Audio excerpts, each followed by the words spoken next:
avez voulu inscrire votre action dans cette tradition républicaine bien sénégalaise.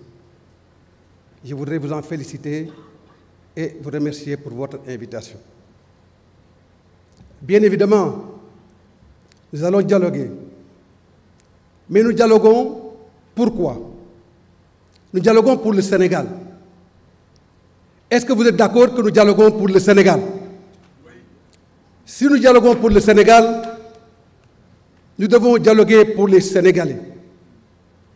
Et dialoguer pour les Sénégalais, c'est servir de manière exclusive les intérêts supérieurs de la nation sénégalaise.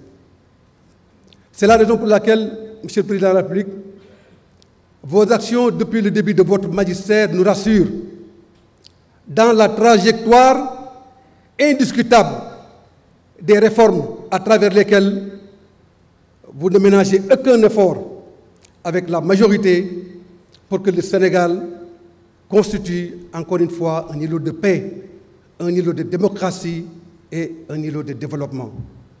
Oui, Monsieur le Président de la République, nous dialoguons pour la démocratie, nous dialoguons pour le développement. Ce développement inclusif au service de chaque Sénégalaise et de chaque Sénégalais. C'est la raison pour laquelle nous espérons qu'au terme de cet aggiornamento qui nous réunit aujourd'hui, nous puissions, comme le disait le président Senghor, Kahin Kaha, construire dans le dialogue les bases et les socles de développement économique et social harmonieux de notre pays. Le Sénégal, notre pays, est un grand pays. Nous avons un grand peuple. Et je suis persuadé que de la synthèse et de la conviction que nous avons et que nous partageons à travers notre cohésion sociale et nationale, ici regroupés dans cette salle, nous allons construire le Sénégal de demain, le Sénégal de nos rêves, le Sénégal de la paix, le Sénégal de l'unité et le Sénégal de la cohésion. Monsieur le Président de la République, permettez-moi, en ce moment solennel, de la trajectoire historique de l'évolution de notre pays, de dire ici avec force et pertinence combien il me plaît de saluer le combat héroïque du peuple sénégalais pour arriver à ce changement, à ces mutations, à ces transformations indispensables pour l'avenir de ce pays. Oui, Monsieur le Président de la République, après avoir salué votre contribution à cet égard, je voudrais saluer l'immensissime contribution du Premier ministre Ousmane Sonko pour que ce combat puisse réussir et puisque nous puissions atteindre les résultats à travers lesquels nous célébrons aujourd'hui ce dialogue. mbokk yi maa ngi leen di gërëm di leen sant di wax ne dialogue nag bu ñu ko waxee rek li président Senghor doon wax Kahin Kaha mooy nañu fexe ba ñëpp boole xol yi ci jàmm ak sutura ñu joxante loxo ngir Sénégal ndax Sénégal jar na lépp maa ngi leen di gërëm di leen sant asalaamaaleykum wa rahmatullah. jërëjëf monsieur Malick Gakou ñu jox kàddu gi honorable député Anta Babacar Ngom ki topp ci moom monsieur Cheikh Ahmed Tidiane Youm honorable député également.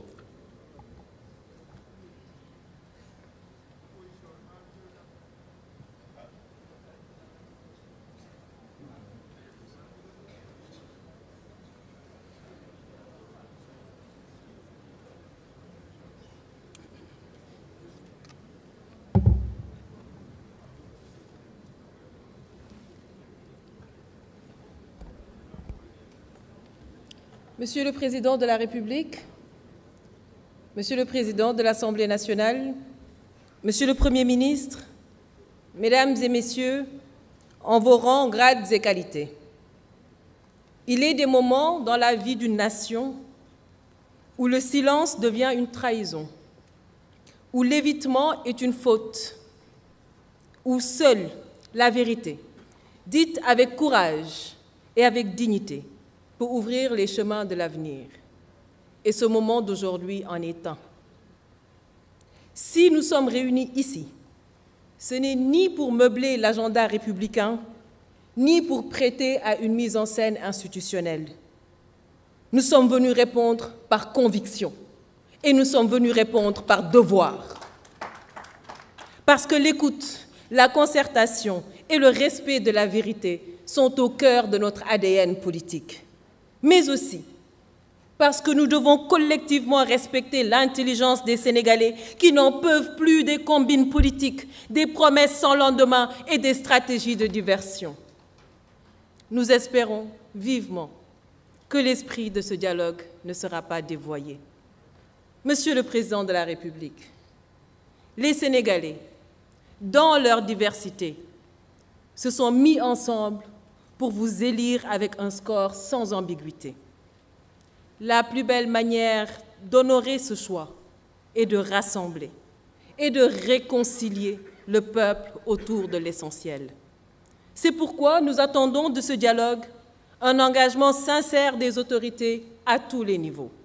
Il est temps de changer de ton et d'abandonner les discours agressifs. La parole publique doit retrouver sa dignité. Le débat politique doit être assaini, purgé des injures et des insanités qui n'y ont pas leur place. Chaque parti doit assumer la responsabilité de maîtriser ses militants. À défaut, la justice devra jouer son rôle dans toute sa rigueur. Mais nous appelons à une justice véritablement indépendante, équitable et impartiale. Nous soutenons, Monsieur le Président de la République, sans réserve, le principe de la reddition des comptes. Mais ce principe doit rester un exercice de justice, non un instrument de violence, de vengeance ou un levier de communication politique.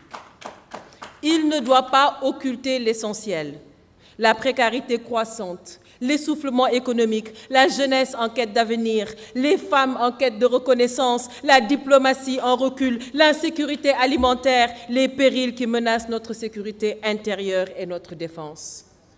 Monsieur le Président de la République, nul ne s'attendait à des miracles au bilan de votre première année de mandat, je vous l'accorde. Mais il est désormais temps de passer à l'action et de faire rayonner à nouveau notre pays au concert des nations. Cela fait 4 longues années que notre pays est prisonnier de tensions politiques qui ont fini de fragiliser les bases de notre économie et détourner l'attention des Sénégalais des vraies priorités. Il faut refermer cette parenthèse douloureuse et lancer des réformes structurelles dans les secteurs vitaux, éducation, santé, équité sociale, agriculture, élevage et j'en passe, industrie. Je vous propose d'organiser des États généraux pour la relance économique afin de réinventer notre modèle. Je saisis cette tribune pour porter un plaidoyer fort en faveur du secteur privé, formel comme informel. Il est temps de le replacer au cœur des priorités économiques. C'est votre meilleur allié, Monsieur le Président. Mesdames et Messieurs, en abordant les questions de la démocratie, des libertés fondamentales, le processus électoral,